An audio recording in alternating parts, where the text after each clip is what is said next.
30 సెకండ్లు మీరు రోజు ఒక్కసారి అనుకుంటే చాలు. అది కూడా కుదరకపోతే మీ దౌర్భాగ్యమే.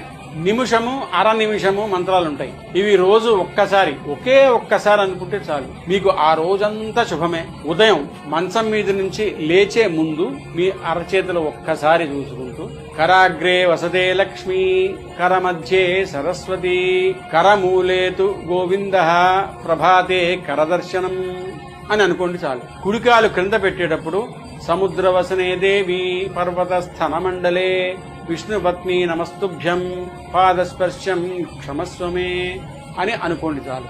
స్నానం చేసేటప్పుడు నీళ్లలో చేయి పెట్టి 3 సార్లు తిప్పుతూ గంగే చ యమునే చైవ గోదావరి సరస్వతి నర్మదే సింధు కావేరి జలేస్మిన్ సన్నిధం కురు అని అనుకోండి చాలు. ఎంతసేపు పడుతుందండి? మన అభ్యున్నతికి కారణమైన ఈ మంత్రాలు నోటితో రోజుకి ఒక్కసారైనా అనలేమా?